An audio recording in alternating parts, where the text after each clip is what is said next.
That was Better Be Home Soon by Crowded House. You are listening to phoenixradio.com.au. This is Jason's Sports Rundown, and the time is 1:50 p.m. It's time to get into the Brisbane Roar Round 1 review before we get into the second hour of the show. It kind of feels crazy that we're reaching that point already in the in the show. And if you did miss last segment, I was talking all about NFL. Make sure you guys check that one out later. That was a very enthralling discussion with our special guests, Lachlan and Harrison, about what they feel, and definitely some opinions raised here and there. But some big moments in the Brisbane Roar match would have been the penalty goal in the 37th minute mark. I mean, it was a 1-0 match, a very tight, it was a brutal game. It's probably everything you expected it to be.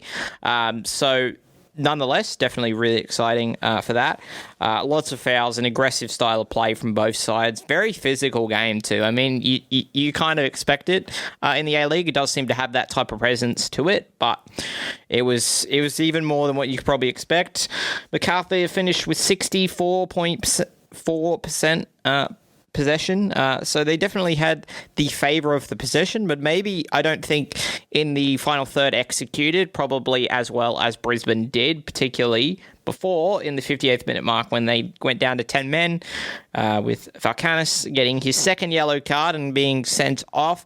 Definitely that was a turning point, kind of really, I think, changed for the Raw, and they really flipped their play style from there. So we'll definitely take they'll take definitely something different from the Raw nonetheless there. But take a listen to some of the big moments from the game and some very interesting thoughts that Michael Valkanis himself made post-match. We'll start off with the awarded penalty kick.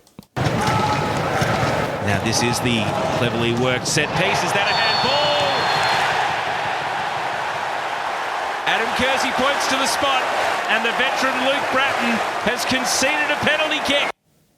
And we'll swift it into it. The only goal of the game coming in the favour of the captain, the man, the myth, the legend, Jay O'Shea. And he's looking to put the Raw in front here. There's his penalty map, just the one into the crossbar. Otherwise, a very good strike rate. Can Philip Curto come up with the stop and keep MacArthur level?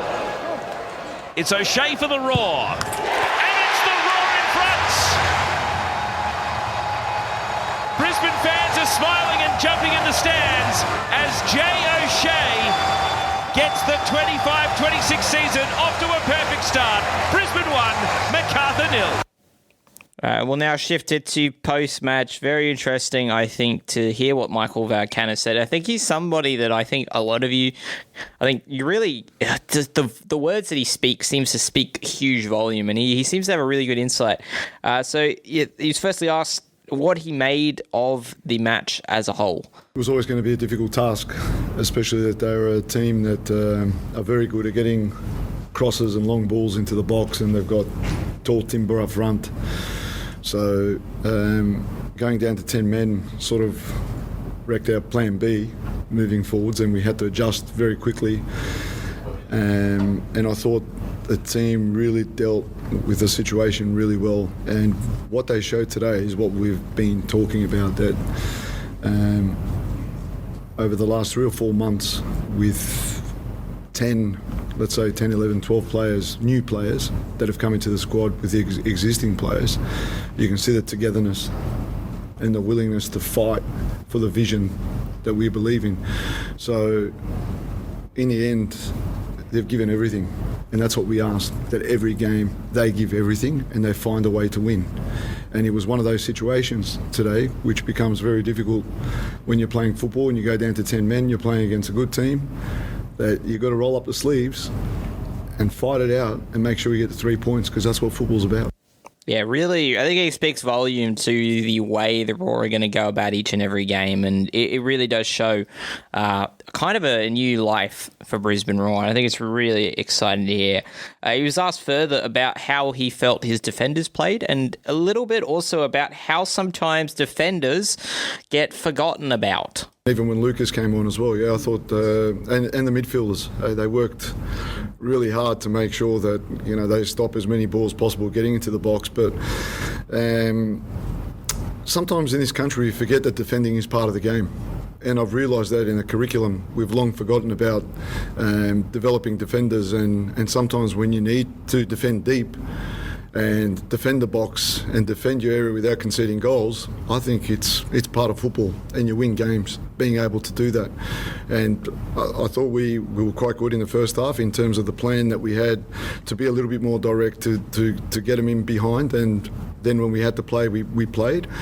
But the way the game went, we also showed that we've done a lot of work in being able to defend these situations. It's not something that it's not part of the game. It's part of the game. It's part of the full moments of the game, defending. Yeah, it really speaks to volume that sometimes how much defenders get forgotten, and also the job of the Royals defence was unreal all night. You know, for the entire game, they really were unbelievable, and probably won't even get the recognition that they probably deserved out of that first game. And then, lastly, Valkanis spoke on the new intensity that Brisbane Roar is bringing this season. It was we mentioned it last week, or he did himself, and talking to Lachlan last week, but he seemed to mention it again, and it seems like it's going to be a returning theme for this new Brisbane Roar, their new intensity for this year. I think during pre-season we've sort of laid down that marker, and teams have realised that we're not just going to turn up and participate and be happy to lose. And that's what they showed tonight. And we've been doing that, like I said, all pre-season. Teams will know that we mean business, and we're not going to lay down. And like I said, from the very beginning, we've said if we're going to play, we can play. If we have to defend, we're going to defend. If we have to fight to win a game like we did today, roll up the sleeves, we're going to have to do it. And we did it. Anytime, anywhere, anyone, find a way. And these boys believe that. And I know it's early on. It's very early, and we're going to get tested, and there's a long way to go in the A-League. But having experienced the A-League, you need to win games like this.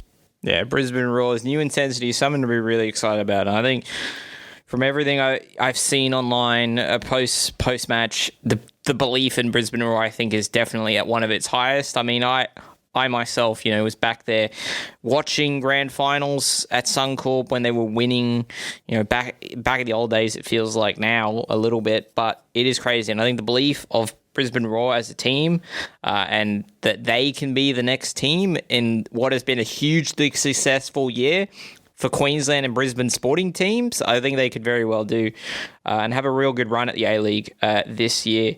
Coming up soon, we're going to see what Lachlan's got for us this week. I'm sure, like every week, it's going to be very, very interesting, so make sure you don't miss that one. But right now, you've got Max Jackson with Fixin' Things.